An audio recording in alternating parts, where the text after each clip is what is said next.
Fan of good music. I love it all. I have an affinity to jazz because that's my first love. My dad, my uncles used to play jazz all the time.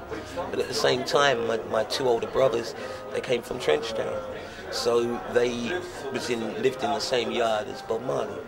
So when I was a kid and Bob was living here, I got the chance to meet Bob, know Bob, hear the music and stuff like that. So I a real cross section. There was my brothers were also in a band, and they had a hit back in the day. They were called the Three Crowns, and they had a hit. I've heard them before. They sound familiar.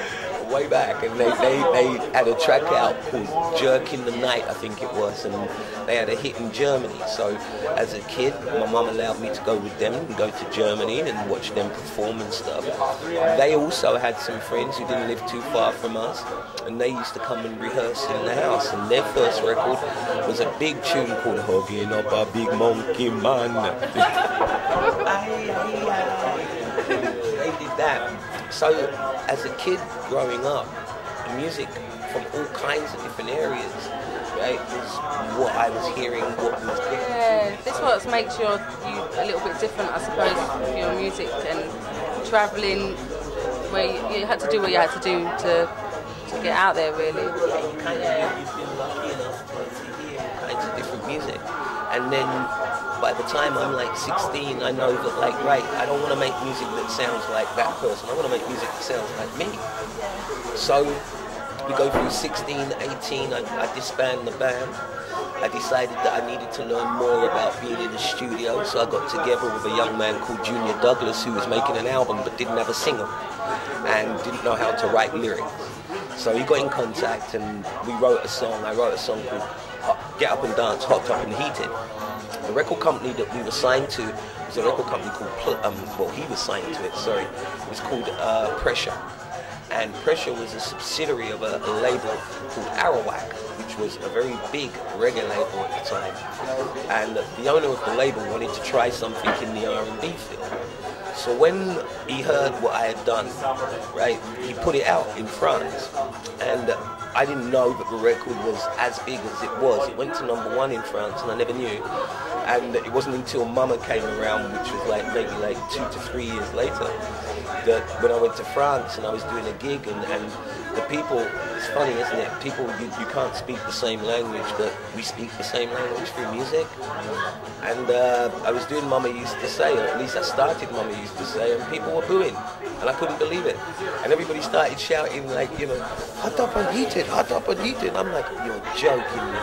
And they put the tune on, and I did the tune, and the place just went absolutely mad. And that was the first time I realized a lot about the business, in terms of you will work with either producers or you will work with record companies, and behind your back they will turn around and put things out and you don't know.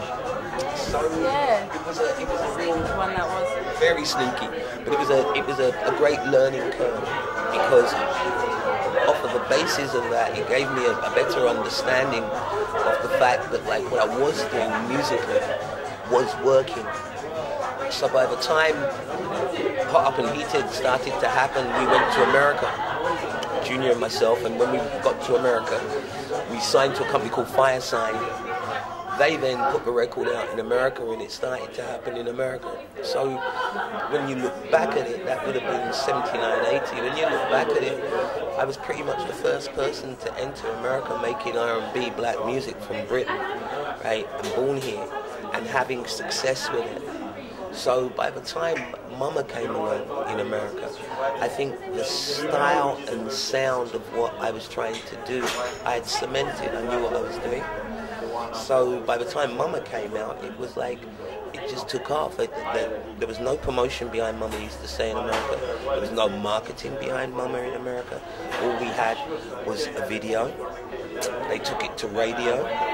Radio went ballistic on it. The clubs went mad on it. At the time, I couldn't get arrested with the record in England. It came out, I think it was 1981, July it came out. It died a death after 2 weeks. Nobody wanted to know. I then joined a band called Lynx, which Yes, was I remember the Yes Links. Yes, I remember that one. This is romance, and what was the other track they had? You're lying, and they had a few big hits during that period of time. So I joined the band. We went out on tour here in England during the winter of '81. At the same time in America, Mama used to say, started to blow up. So by the January, February, Mama was like top 20 in America. So I went over. I was the first black English guy to do Soul Train. Right, the only other person to do Soul Train from England at that time was David Bowie. So I was in good stead, you know what I mean? I was like, well, okay, cool, and started doing Solid Gold, and then I did the Merv Griffin show, and then I was doing all of these shows that, like, you know, I've been watching on TV. You started to do a few collaborations, then other things other than the movie soundtracks. As it moved along, I got asked what happened. Basically, I was in the same hotel as Eddie Murphy in Texas. I was doing a show in Texas. I don't know what he was doing in Texas, but he was in the room below me. So I had a system in the room, and I would play the second album. I would turn it up real loud and play it so that everybody would bang on the door and this, that, just make complete mayhem in the hotel. But he didn't want to. I never saw him. But I came back to England. What I did was, no, I lie. What I did was, I was there for 2 days, and on my last day, I pushed my second album under his door, left and came back to England. When I got back to England, right, the record company rang me and told me that this guy called Eddie Murphy had rung them, said to them that he's making a new movie, and he wants a song from me in the movie. So nobody at the record company knew who Eddie Murphy was. I knew who Eddie Murphy was. But again, as I was saying, at the time, there was no real thought or knowledge given to anybody black, you know. So Eddie Murphy was like, yeah, and what? So I went home. I got the message. I was at home, and I had a little 4-track. And I wrote a song called Do You Really Want My Love, played on it, and sent it back to the record company. They sent it to Eddie Murphy's people, and they put it straight in the film. So it's one of the things that I'm really, really proud of. And then what I did with that song was, I had met Stevie Wonder prior, and Stevie was coming over. And I asked him if he would do a drum session for me, because I knew that nobody had ever got Stevie Wonder to play drums on their music. He's always playing the harmonica, or he plays keyboards. He never does drums. And he did drums for me, so that was one of the highlights of my career, right? That's really good. That was something for me, because it was like, you know, I'm coming from England, right? I've been very fortunate in knowing various reggae musicians and people like that. And then to make a record that I was sitting down with somebody like Stevie Wonder, and he's asking me, how did you do this and how did you do that? And it just threw me. You know, I wanted to make a record that sounded like a band. I was in a band, and I wanted to make a record that sounded like a band. And he was the first person who turned around and said, when I heard your record, I thought you were a band, right? And so he and I became good friends, right? And consequently have stayed that way since that period. But it was the beginning of all of that. It was like trying to change people's mindset towards what we were doing in England.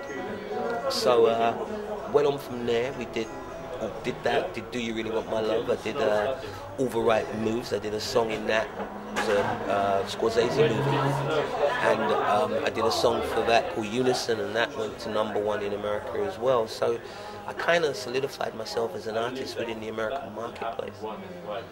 Coming back to England was a whole different tip and a whole different trip, because every time I came back to England, there was always this struggle, right? The DJs over here, right, were like, you're not making music that we want to play because you're making music that works in America. But for us, it wasn't working, which wasn't the truth, really. What it was that, like, the DJs over here were so American orientated that they weren't accepting what was coming from us.